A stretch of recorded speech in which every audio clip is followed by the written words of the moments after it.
Welcome to Hood Champion Boxing and Sports. In boxing, you find a way to win or you find a way to lose.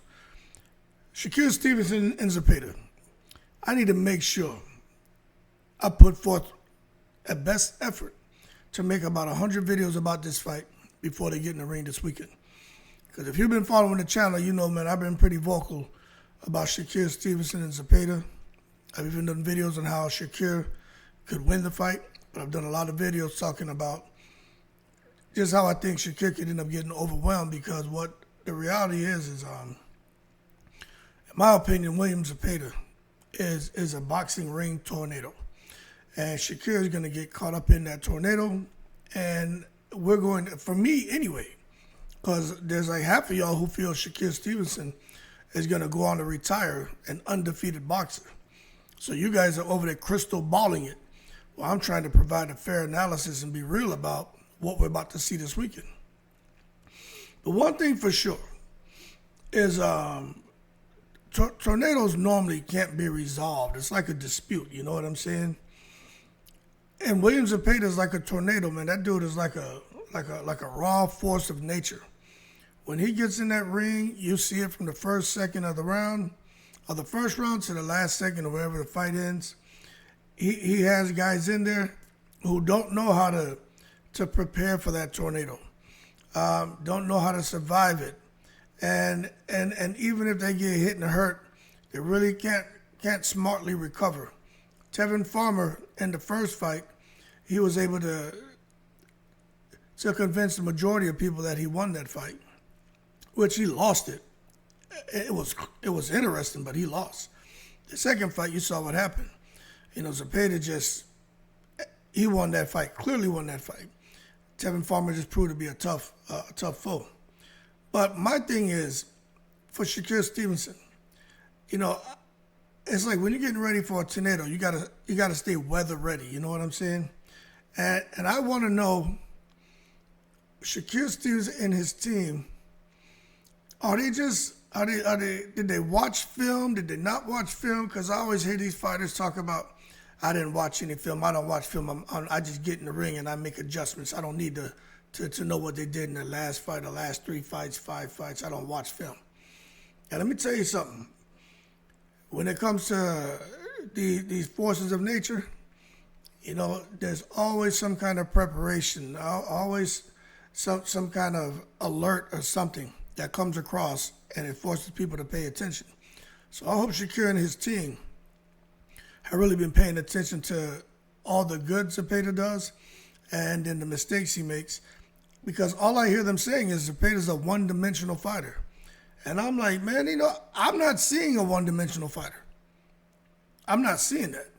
Now, of course, I've never seen him get up on his toes and float like a butterfly and sting like a bee. But the man was an Olympian too. Okay, so it's like Earl Spence. People saying Earl Spence, you know, he's just a one-dimensional fighter. Hell no, Earl Spence could box. But he chose a style that he felt best suited him as a professional fighter. Now, I do not think Zepeda is going to try to get on his toes and box Shakur.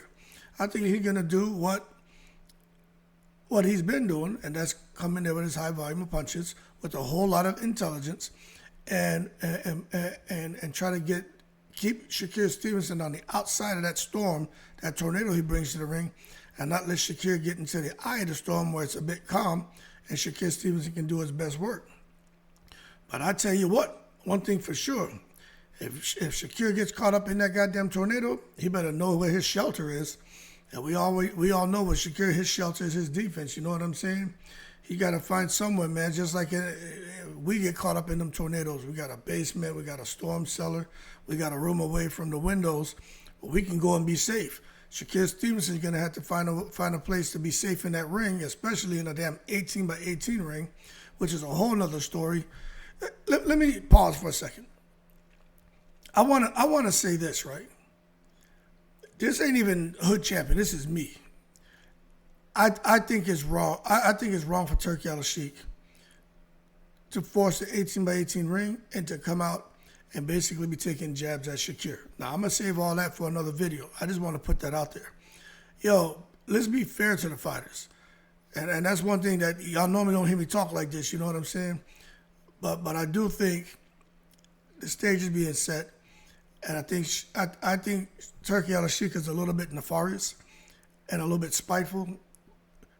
I don't think he likes Shakur Stevenson, but I can understand him being like, I'm gonna show you who's boss, and this is why I say for a lot of these young fighters, all fighters, learn to listen a whole lot and talk very little. Because remember, Shakur came out talking shit about Turkey Al-Sheikh. But again, that's his problem. That's a lot of these fighters' problem. They're mouths, man. They don't know how to shut up. So I think it's come back to haunt them. So that being said, additional reasons why I think Shakur is just in a horrible space going into the fight this weekend. But anyway, back to the regularly scheduled program. But when it comes to Shakur Stevenson, man, he got to know his shelter, got to remember his defense and everything because he's going to be in a tough spot, man.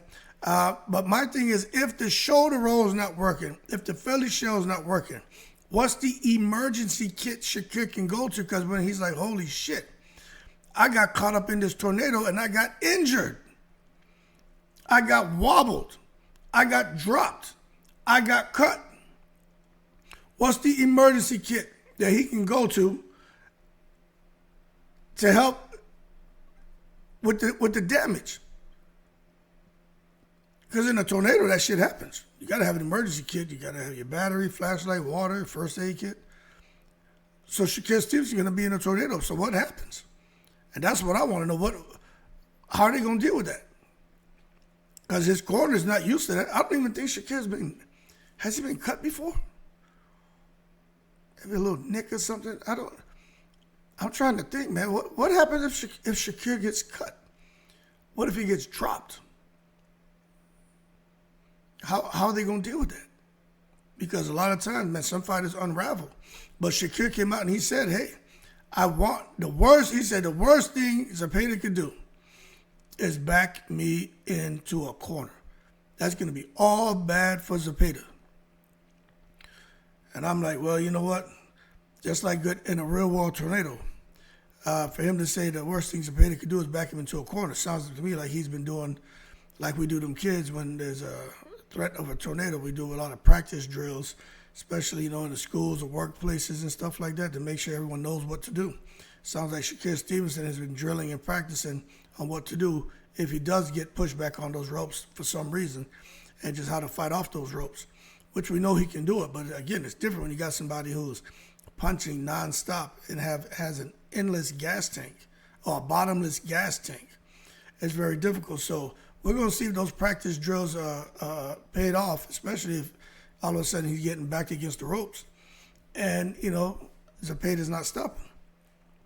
But that being said, I just really want to see what fans are going to have to say.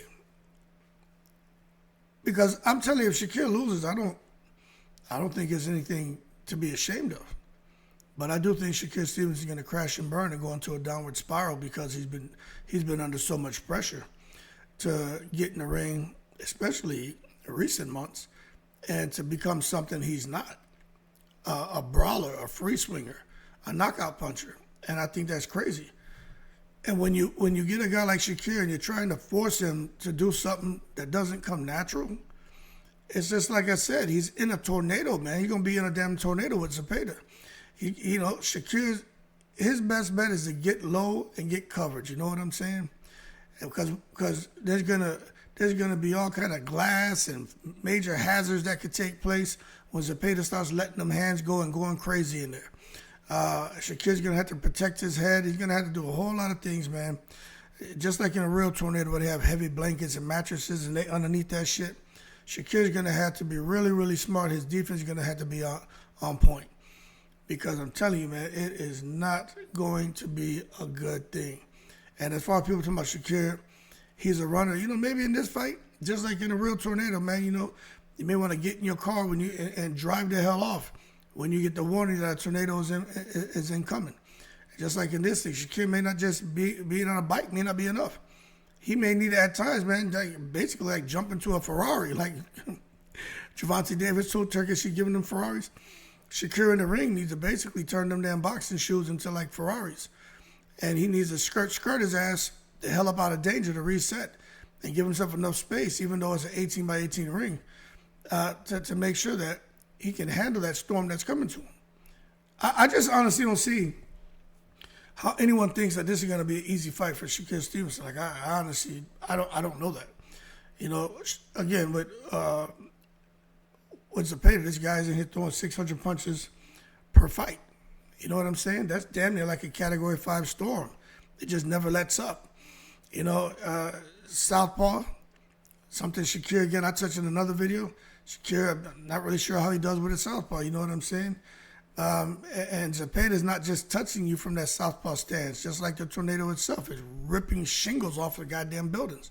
And you see what happens when Zepeda's got in the ring, 27 KOs in 33 fights. And when you talk about Shakur and Zepeda mentally, who has the momentum, I'd have to say Zepeda has the momentum.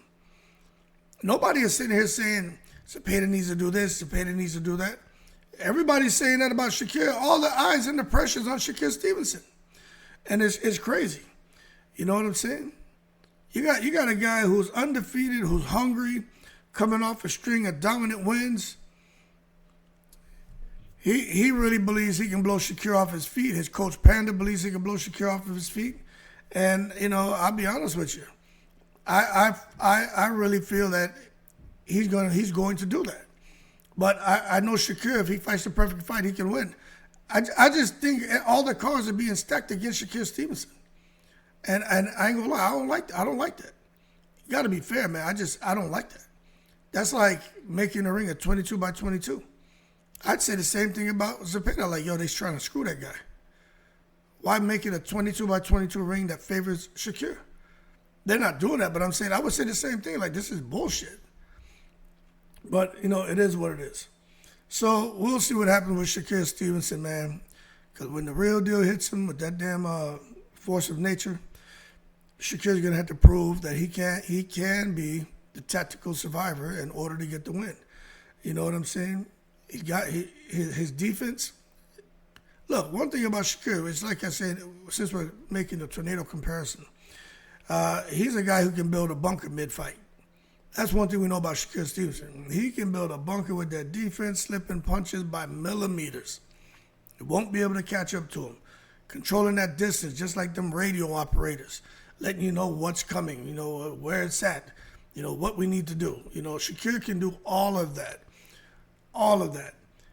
And then the counter punching precision, which is, I think, something his fans, from listening to the comment, reading the comments, they're really counting on Shakur Stevenson to show how precise he can be with his counter-punching ability, man, and saying, hey, he doesn't waste energy, so they're not concerned about his stamina going down the stretch. And they said they're really going to wait for, Shakur's really going to wait for Zepeda to bring that storm to him to really get into the eye.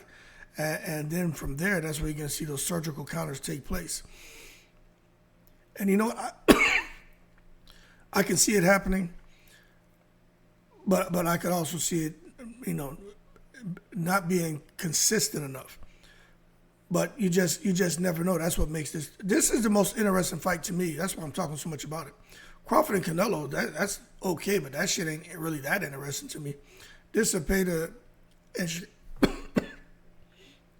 Shakur Stevenson is a very, very interesting fight. But we'll see. I think for Shakur Stevenson, he got to have an early respect for those shots, man. He's got to find a way to stop Zepeda from just, you know, blindly charging and coming at him. If he does that, he's able to earn space, you know, and that's what Shakur's going to have to do. He's going to find a way to earn space in that ring so he can function. Those angles and pivots are very critical for Shakur Stevenson. If he's not forcing Zepeda to reset, that means Zepeda is still coming straight at him, and that's going to be all bad for Shakur Stevenson. The body work is something that, you know, Shakur's just going to have to do. Try to slow down that tornado spin, because you know that Zepeda's coming in that ring and he's going to be spun up. And he's coming at Shakur Stevenson, man, 400 or 500 miles per hour. But if Shakur can have an effective body attack and be able to sustain it, he's going to drain the stamina of William Zepeda. And then again, that low output from Shakur Stevenson, that could be all bad. But also, it could also be good because it could keep Shakur fresh. But he's got to be very accurate although he's being economical, he's got to be very accurate with the punches he's throwing. Because if he's able to do that with them clean counters, then he's definitely going to make Zepeda think twice, and as a result, bring down Zepeda's punch output. Anyway, let's see what happens. I'm hoping Shakur doesn't stay too defensive, because if he does, Zepeda is going to steal rounds. It doesn't even matter if he's landing, if he out-throws him. You know, I've done several videos about this shit. This is the era to win a fight by out-throwing your opponent. Not at landing. You out-throw your opponent, especially by 40 punches a round, you will win the round. It's pretty damn simple.